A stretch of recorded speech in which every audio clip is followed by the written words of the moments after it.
हमें लगता है कि अगर हम पूजा करेंगे तो हमारा पूरा दिन अच्छा जाएगा, हमारे यहाँ लक्ष्मी जी आएगी, हमारे आरोग्यता रहेगी, हर एक चीज़ रहेगा और ये हमने एक माइंडसेट अपना कर लिया।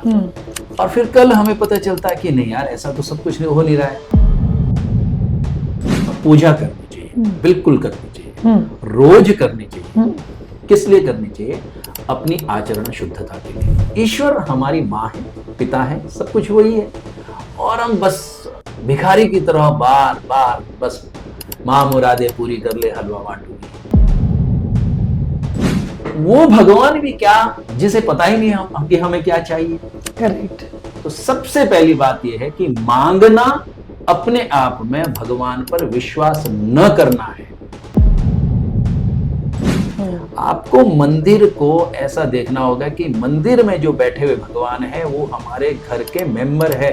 जब तक आपके अंदर वो भाव नहीं जागृत होगा तब तक उनके जो वाइब्स है, जो उनकी जो पॉजिटिव एनर्जी है वो हम तक कैसे पहुंचेगी। तब तक हम कैसे बोल सकते हैं कि भगवान हमारी रक्षा करना। हमने माना क्या उनको? बहुत रूम छोटे होते हैं, मंदिर की भी जगह नहीं होती है, तो क्या चित्र रख के हम पूजा कर सकते हैं? बिल्कुल रख सकते हैं, बिल्कुल कर सकते हैं। आप बिल्कुल चित्र रखें, छोटी मूर्ति नहीं है, बिल्कुल उसमें भी कोई दिक्कत नहीं है, बस वो आस्था लेकिन बिल्कुल उतनी ही होनी चाहिए। नमस्ते दोस्तों, स्वागत है आपका इंडिया से भारत में। आज हम एक ऐसी टॉपिक लेकर आए जो सब जानते हैं, विच इज पूजा। हम रोज पूजा करते हैं, पर क्यों करनी चाहिए पूजा? किस तरह से करनी चाहिए पूजा? आचरण क्या है? क्या समय होना चाहिए पूजा करने के लिए? फैमिली एंड पूजा, ऐसे बहुत सारे प्रश्न के उत्तर लेकर आए हैं Pandit Ganesh Prasad Nautiyal ji. A very insightful conversation on how to do puja. तो चलिए जुड़ते हैं आचार्य गणेश प्रसाद नौटियाल जी के साथ, जो हमें समझाएंगे कि पूजा क्या है और किस तरह से हमें पूजा करनी चाहिए।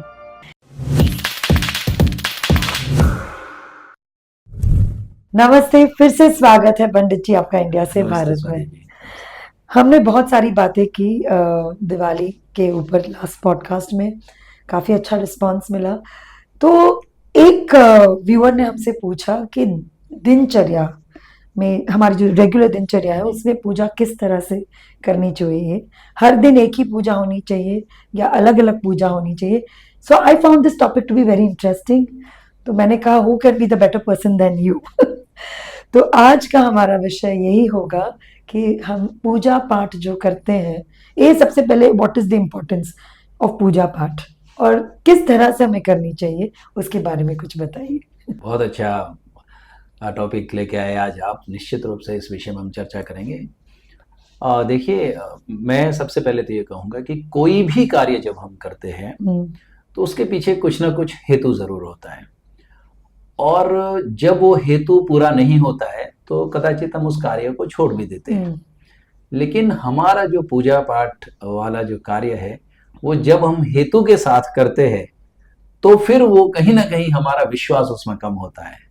और अगर हम हेतु को छोड़ देते हैं, कारण को छोड़ देते हैं, तो उसमें विश्वास हमारा और ज्यादा बढ़ जाता है। मैं थोड़ा सा इसको आपको समझाता हूँ बृहद रूप में कि आज हम पूजा कर रहे हैं माना, और हमें लगता है कि अगर हम पूजा करेंगे तो हमारा पूरा दिन अच्छा जाएगा, हमारे यहाँ लक्ष्मी जी आएगी, हमारे आरोग्यता रहेगी, हर एक चीज रहेगा और ये हमने एक माइंडसेट अपना कर लिया। और फिर कल हमें पता चलता है कि नहीं यार, ऐसा तो सब कुछ नहीं हो नहीं रहा है। मैंने बहुत सारे ऐसे परिवार देखे कि गुरुजी हम तो बहुत ज्यादा पूजा करते हैं, ये भी कर दिया, वो भी कर दिया, ये यज्ञ कर दिया, लेकिन फिर भी हमारा तो भला हो ही नहीं रहा है, बड़ी परेशानी। हाँ, बहुत बार बहुत सारे लोग ऐसे होते हैं। तो ऐसे लोगों के लिए विशेष करके मैं कहना चाहूंगा कि जो भी हम करें उसके पीछे, और कहीं पर भी, और बहुत सारे लोग भ्रमित हो रहे हैं, कोई कहाँ जा रहा है, कोई कहाँ जा रहा है, सिर्फ और सिर्फ किस चीज के लिए जा रहा है कि हमें बहुत ज्यादा लाभ मिले। और इतना ही नहीं, आजकल तो आप देख रहे होंगे भरमार है यूट्यूब में, दूसरी चीज में, ये करोगे तो आपको फलाना मिलेगा, इस मंत्र का जप करोगे तो आपके घर में जो है सोने चांदी के बर्तन भर जाएंगे, बहुत सारी चीजों। और ये सिर्फ और सिर्फ हास्यास्पद है, बाकी कुछ भी नहीं है। देखिए, हमारी उन्नति और अवन्नति का जो कारण है वो हमारे प्रारब्ध है, और प्रारब्ध से तो ईश्वर भी नहीं बच पाए। भगवान श्री रामचंद्र जी ने तो देखिए राजा थे, राजा होने के उपरांत भी जंगल में भटके वो। इतना ही नहीं, बहुत सारे लोग हैं। आप महाराणा प्रताप को लीजिए, आप उनको घास की रोटी खानी पड़ी, तो इस प्रकार से बहुत सारे लोग हैं जो अपने प्रारब्धवश बहुत न्यूनता से अधिकता को शिखर तक भी पहुंचे हैं, और ऐसे भी लोग हैं जो शिखर से एकदम से नीचे भी गिर गए हैं। तो उसे पूजा पाठ से बिल्कुल भी ना जोड़े। पहली बात, हमारे यहाँ भगवान श्री कृष्ण कहते हैं कि भाई पूजा जो है ना, सकाम जो की जाती है वो पूजा निकृष्ट मानी जाती है, और जो निष्काम की जाती है वो सर्वोत्तम मानी जाती है। मतलब किसी भी चीज को पाने के लिए अगर पूजा करें हम, तो वो पूजा बहुत ही निम्न स्तरीय होती है। कुछ भी नहीं चाहिए ऐसे भाव से हम पूजा करते हैं तो वो बहुत उन्नति की ओर ले जाती है। आप इसे इस प्रकार से समझिए, माना आपके 2 बच्चे हैं। अब एक बच्चा है जो रोज कुछ ना कुछ मांगता रहता है कि मम्मी ये दीजिए, ये दीजिए, ये दीजिए। एक बच्चा जो कुछ भी नहीं मांगता है, वो अपने आप में मस्त है, लेकिन रिस्पेक्ट उतनी ही कर रहा है वो भी जितना ये कर रहा है। आप ये बताइए, आपका ध्यान किस ओर ज्यादा जाएगा? The one who respects without asking, कुछ नहीं मांग रहे। Exactly right. तो सेम टाइम में आपको ये बोलूंगा, ईश्वर हमारी माँ है, पिता है, सब कुछ वही है, और हम बस भिखारी की तरह बार बार बस माँ मुरादे पूरी कर ले, हलवा बांटूगी। I was about to ask you the same thing कि बहुत मतलब मेरी मन्नत है कि मेरी बेटी को ये यूनिवर्सिटी में मिल जाए, मेरी मन्नत है कि मेरी बेटी की शादी हो जाए, या मेरे बेटे को अच्छी जॉब लग जाए। ये पूजा पर फिर भी लोग जाते हैं, मत्था टेकते हैं, मतलब कोई भी हो, चाहे वो देवी हो या भगवान हो। तो वो हमारे शास्त्रों में है या नहीं है? बिल्कुल भी नहीं है। यहाँ पर कोई मन्नत वाली कोई प्रथा ही नहीं है। यहाँ आचरण शुद्धता है, व्यवहार शुद्धता है, संस्कार है, और कोई मन्नत वाले भाव यहाँ पर नहीं है कि हम जो है अगर पैदल चल के आ जाएंगे तो हमको ये मिल जाएगा, और अगर हम जूते पहन के आएंगे तो हमें ये मिल जाएगा। ये सब का सब भौतिकवाद है, भोगवाद है, बाकी कुछ भी नहीं है। और भोगवाद में हम जैसे जैसे डूबते जाएंगे वैसे वैसे हम और ज्यादा मतलब उस जाल में फंसते जाएंगे, बाकी कुछ नहीं। आपको मैं एक छोटा सा उदाहरण देता हूँ, चलिए, इसमें कि क्या होता है। ईश्वर दे भी देंगे आपको। माना आपने भगवान से प्रार्थना की कि हे भगवान मुझे मर्सिडीज दिलवा दीजिए, ठीक है, आपको कल 1.5 करोड़ की मर्सिडीज मिल गई। अब आप उसमें ड्राइव करके चले गए, भगवान ना करे कुछ जगह पर वो जो है ना एक्सीडेंट हो जाता है या कुछ होता है, या गाड़ी कहीं पर किसी की लग जाती है, और उसमें पूरा 50 लाख का खर्चा आ गया, इंश्योरेंस नहीं है मानने के बाद। अब वो जो गाड़ी है वो हमारे लिए क्या होता, फिर हम भगवान को दोष देंगे कि भगवान आपने ऐसा कर दिया। या फिर आप एक और दूसरा पक्ष ले लेते हैं कि एक व्यक्ति है, वो बोलता है कि ये लड़की मुझे पसंद है, भगवान इसको दिला दो मुझे, तो मैं तो तुम्हारी पूजा रोज करूंगा, ये करूंगा। अब लड़की से विवाह हो जाता है, और उसके बाद विवाह के बाद पता चला कि उसका जीवन तो नर्क बन गया। करेक्ट। अब ये बताइए, भगवान की गलती है इसमें या व्यक्ति की गलती है? व्यक्ति की है। ठीक है, एब्सोल्युटली। तो वो भगवान भी क्या, जिसे पता ही नहीं हम कि हमें क्या चाहिए। करेक्ट। वो कोई भगवान है? हाँ, जिसे पता ही नहीं है हमें क्या चाहिए। हाँ। कि हमें बोलना पड़े कि भगवान हमको ये दीजिए, ये दीजिए। करेक्ट। वो माँ क्या, जिसके सामने बच्चे को रोना पड़े कि मुझे दूध चाहिए, मुझे दूध चाहिए। करेक्ट। उसे तो पता ही ना, लोग बोलते हैं ना, नहीं दूध मांगने के लिए भी रोना पड़ता है। क्यों? जो माँ होगी उसे पहले पता चलेगा कि मेरे बेटे को अभी दूध चाहिए। बराबर है। ठीक है, तो और वो भगवान क्या, जिसको पता नहीं है। तो सबसे पहली बात यह है कि मांगना अपने आप में भगवान पर विश्वास न करना है। करेक्ट। जो व्यक्ति भगवान के पास से मांगता है वो व्यक्ति भगवान में कभी विश्वास नहीं करता, वो विशुद्ध व्यापार कर रहा है, बाकी वो कुछ नहीं कर रहा है। सत्यनारायण कथा में एक व्यक्ति वो संकल्प करते हैं कि ये मैं अगर आप मुझे ये दोगे तो मैं करूंगा, तो पूरी कथा उसी में ही है। संकट भी उन्हीं को आए, जेल में भी वही गए, चोरी भी उन्हीं की, सब के। Correct correct right. और जिन्होंने सीधे किया उनको भगवान खुद ब खुद दे रहे हैं। तो सबसे पहले मैं चाहूंगा, व्यूअर्स को यही बोलना चाहूंगा कि अपने अंदर से उस भाव को बिल्कुल निकाल, क्षमा करें, उसे बिल्कुल निकाल दें कि भाई हमें कुछ मिलना चाहिए। अब पूजा करनी चाहिए, बिल्कुल करनी चाहिए, रोज करनी चाहिए। किस लिए करनी चाहिए? अपनी आचरण शुद्धता के लिए। सबसे पहले हमारे घर के ईशान कोण अर्थात नॉर्थ ईस्ट में मंदिर स्थापित करें। अगर कदाचित नॉर्थ ईस्ट में ना हो तो क्या करें, तो पूर्व दिशा या उत्तर दिशा में भगवान के पूर्व मतलब ईस्ट या नॉर्थ में भगवान का मंदिर स्थापित करें। मंदिर में अपनी दाहिनी साइड में दिए के लिए, क्योंकि दाहिना साइड अग्निकोण माना जाता है, तो उसमें दिया रखना चाहिए।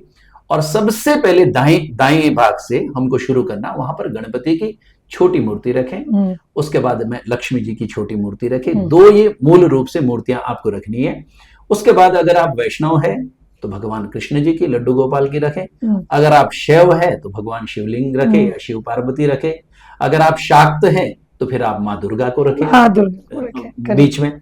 फिर आप आ जाइए दूसरी साइड में, दूसरी साइड में फिर आप एक छोटा सा कलश स्थापित कर सकते हैं। चांदी का हो तो बहुत ही अच्छा है, नहीं तो ऐसे भी चांदी का छोटा सा कलश, उसमें चावल और एक गांठ हल्दी की, एक सुपारी, एक कॉइन, ये रख करके उसे ढक लें। ठीक है, इतना आप कर लें। और एक कलश ऐसे भी रखने चाहिए जिसमें जो है जल रख करके साथ में ये नारियल आदि उसमें रख ले। तो ये कलश ऐसे स्थापित करें।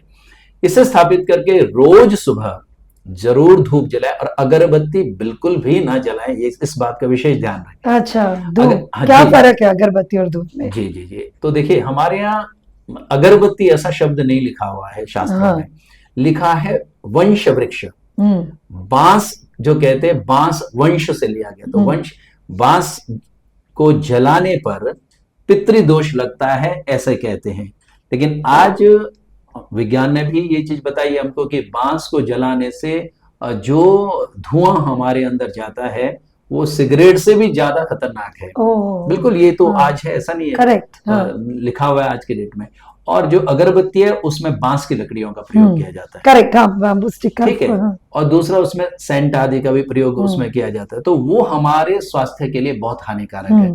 और जो भी चीज हमारे स्वास्थ्य के लिए हानिकारक है वो भगवान के पास तो बिल्कुल भी नहीं चढ़ानी चाहिए, क्योंकि वहां हम जब बैठ रहे हैं तो हम स्वास्थ्य लाभ के लिए बैठ रहे हैं, और वही चीज हमें बीमार कर रही है तो उसका कोई मतलब नहीं है। करेक्ट। सबसे बढ़िया धूप क्या होता है कि आप घर में कोयले रखें और कोयले को सुबेरे जलाएं, एक कोयला भी, और उसके ऊपर आधा चम्मच शुद्ध गाय का घी जो खुद आपने घर में बनाया हो, या तो फिर बाजार से भी लाए तो जो सर्वोत्तम घी है उसे प्रयोग में लाएं। आजकल बाजार में ऐसे घी मिलते हैं, मतलब आप सोचिए जिसमें लिखा होता है केवल पूजा के लिए। हाँ, केवल पूजा के लिए, करेक्ट। मतलब आप सोचिए जिसे खाया नहीं जा सकता, वो कैसा घी होगा। बराबर है, उसमें लिखा रहता है, और हम जो अज्ञानवश उसको ले लेते हैं थिंकिंग कि अच्छा होगा। अच्छा होगा। तो कभी भी ऐसा घी प्रयोग न करें, घर में बनाए या बाजार से जो सर्वोत्तम क्वालिटी का है उसी घी को लाए। तो वो थोड़ा सा घी जलते हुए कोयले के ऊपर डाल दे, तो जो उससे धुआं आ रहा है वो सर्वोत्तम धूप है, सबसे बढ़िया धूप है। बाकी आप दूसरा धूप प्रयोग में ला सकते हैं, जैसे भी आपको लाए।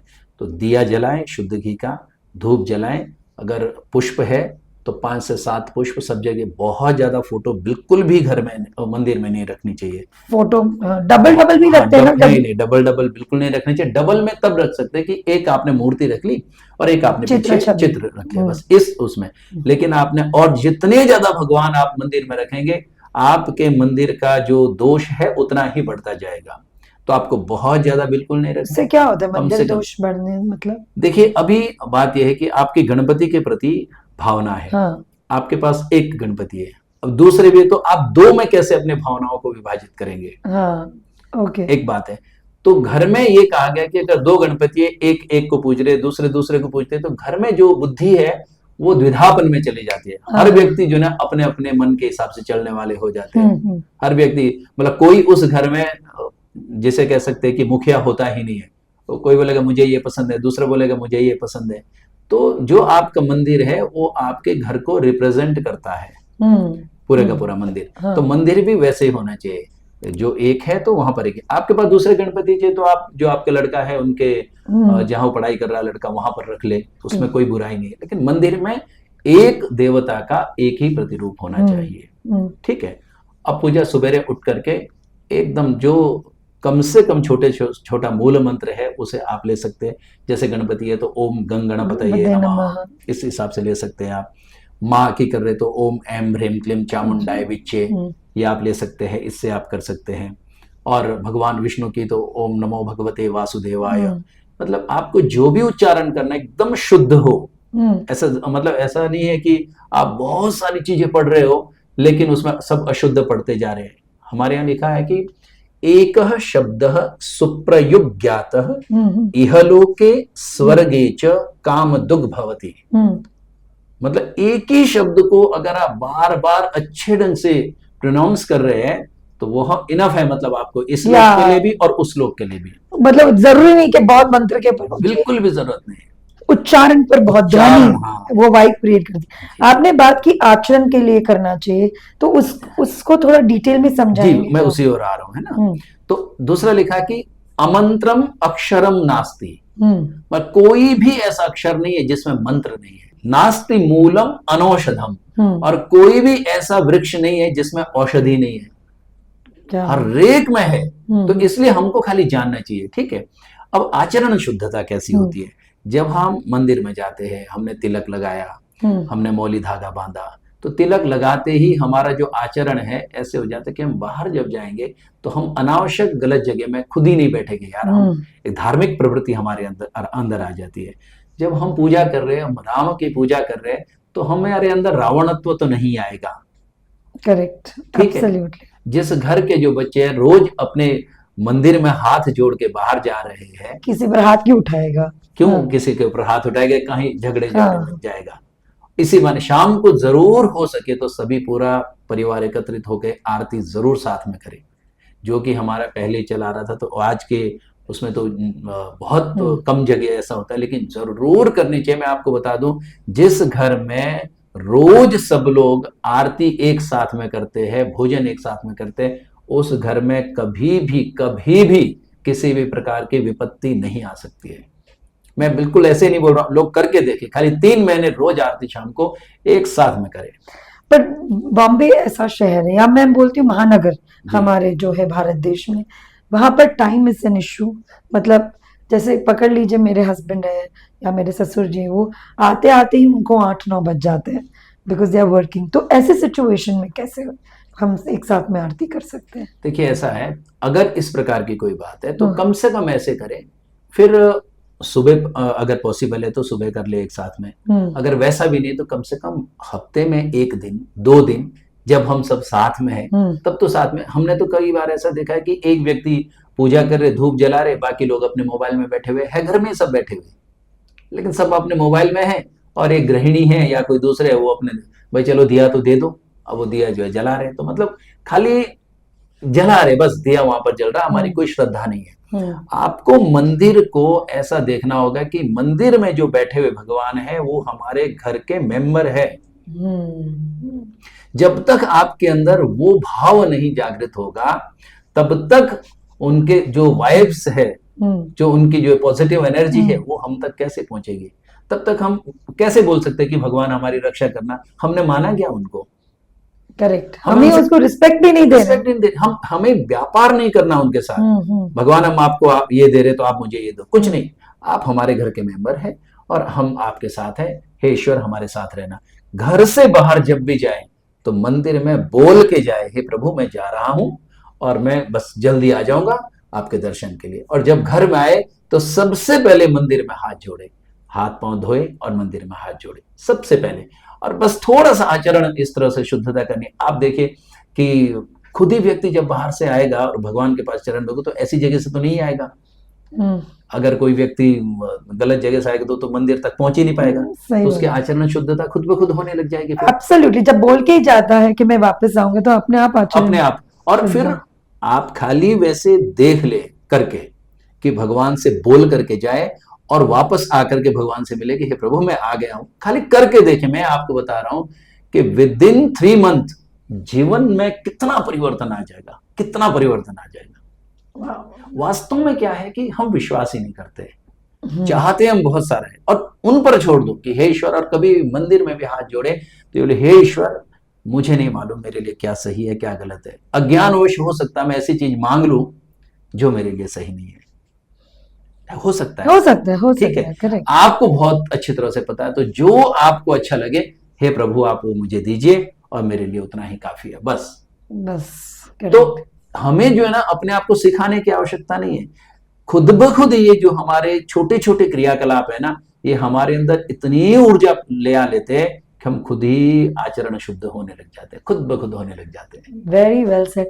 तो हर एक दिन अलग अलग पूजा होती है, जैसे सोमवार के दिन इस भगवान को पूजा जाए, या मंगलवार के दिन अलग भगवान को पूजा जाए, या एक स्टैंडर्ड पूजा का रूटीन होना चाहिए? देखिए, इसमें अगर कोई व्यक्ति व्रत कर रहा है, मतलब अभी वैसे व्रत एक अलग वो भाव है, लेकिन आज के प्रचलन में कहते हैं कि भाई व्रत मतलब भोजन एक टाइम में नहीं किया या 2 टाइम में नहीं किया। तो अगर कोई व्यक्ति ऐसे उपवास वाला है, व्रती है, तो वो उस क्षण को मतलब उस दिवस में विशेष पूजा करे। जिसके अगर वो सोमवार को नहीं करे तो शिव सोमवार को भगवान भगवान को। शिव की पूजा करे, भगवान शिव का जलाभिषेक करे, प्रसाद चढ़ाए, विशेष जो भोग है वो चढ़ाए, तो उसे करनी चाहिए। अन्यथा अगर पूजा नहीं कर रहे तो हर दिन अलग करने की आवश्यकता नहीं है। फिर एक दूसरी चीज आती है कि आपके अगर ग्रह अनुकूल नहीं है, शनि की 7.5 चल रही है, या फिर शनि की महादशा चल रही है, राहु की चल रही है, तो उस स्थिति में भी भगवान शिव का शिवार्चन कर सकते हैं। और उसमें जरूरी नहीं, फिर उसमें आप सोमवार को भी करें और शनिवार को भी करें, तो उसमें तो जैसे जिसके पुरोहित जिस प्रकार से उनको संकेत दे वो अलग से कर सकते हैं। अन्यथा जो पूजा पद्धति है वो बिल्कुल समान रूप से होनी चाहिए, समान रूप से होनी बिल्कुल, उसमें अलग अलग करने की आवश्यकता नहीं है। बिल्कुल। So you start from thy बाजू से शुरू करेंगे, जहाँ पर गणपति जी जी। होंगे, वहां पर हम दिया रखेंगे। फिर हमारे जो प्रमुख डेटी जिसको हम बहुत वो बीच में आएगा। बीच में आएंगे। फिर शिव भगवान आएंगे, अगर शिव जी प्रमुख है तो शिव जी बीच में आ जाएंगे, और कृष्ण भगवान साइड में आ जाएंगे। देवी इस तरह से। प्रधान है तो देवी जी आएंगे। जो प्रधान है वो मध्य में रहना चाहिए, वो बिल्कुल, मध्य में वो रहना मध्य में चाहिए। रहना चाहिए। और कभी मतलब बहुत रूम छोटे होते हैं, मंदिर जी। की भी जगह नहीं होती है, तो क्या चित्र रख के हम पूजा कर सकते हैं? बिल्कुल रख सकते हैं, बिल्कुल कर सकते हैं आप, बिल्कुल चित्र रखें, छोटी मूर्ति नहीं है, बिल्कुल उसमें भी कोई दिक्कत नहीं है। बस वो आस्था लेकिन बिल्कुल उतनी ही होनी चाहिए। मंदिर में अगर छोटी जगह तो छोटी सी जगह बनाए, चित्र रखे वहां पर, दिए के लिए लेकिन होनी चाहिए जगह कि दिया जला सके, धूप जला सके, ये 2 चीज जरूर होना चाहिए। और अगरबत्ती का उपयोग नहीं करना है, बिल्कुल भी नहीं और करना। हमारे शास्त्रों में भी ये लिखा गया है। वंश वृक्ष, देखिए मैं अगरबत्ती के खिलाफ नहीं हूँ, ऐसा नहीं कि हाँ, कोई बोले अगरबत्ती। हाँ। वंश वृक्ष, बांस का प्रयोग जहां पर भी होगा, नहीं तो हमारे यहाँ इतने बांस थे यज्ञ में। आप ये देखिए हमारे यहाँ नक्षत्र अपने 27 नक्षत्र है, 28 अभिजीत नक्षत्र भी है, इतने नक्षत्रों की अलग अलग लकड़ियां हैं, नवग्रहों की एक एक ग्रह की अलग अलग लकड़ियां हैं, लेकिन कहीं भी बांस की लकड़ी नहीं है। यहाँ तक कि दूब भी है, राहु के लिए हम दूब देते हैं, केतु के लिए हम ये क्या उसका नाम अपने कुशा देते हैं, लेकिन ये नहीं है, लकड़ी नहीं, बांस की लकड़ी नहीं। सॉरी, बांस की लकड़ी हाँ, नहीं, तो बांस को हमारे यहाँ कहीं पर भी प्रयोग नहीं किया जाता है। नहीं किया जाता है, समझ वो गए। खाली वो टेंट वगैरह के लिए या बनाने के लिए उसमें हो सकता है, लेकिन उसे जलाने के लिए प्रयोग में बिल्कुल भी नहीं बांस को लाया जाता है। बहुत अच्छी तरह से आपने समझाया कि किस तरह से पूजा करनी चाहिए, भावना को सबसे प्रधान होना चाहिए, फिर आगे बढ़िए और आचरण हमारा इम्प्रूव। द पूजा का मेन महत्व ये है कि हमारा आचरण इम्प्रूव हो, हम सुधरने की कोशिश करें as a human being. That is the premise of doing puja every day. बहुत अच्छा लगा समझने में, और आगे जाके एक सोच तो रहेगी ही कि किस तरह से पूजा करनी है। थैंक यू सो मच, बहुत बहुत धन्यवाद। तो दोस्तों, कैसा लगा आज का हमारा podcast? I am sure it was very insightful, और आपको एक नई दिशा मिली होगी, एक नई सोच मिली होगी पूजा के प्रति। So as you know that we have to promote our culture, हमारा भारत। तो उसके लिए आपको क्या करना है? Follow, share and subscribe. तब तक के लिए देखते रहिए इंडिया से भारत।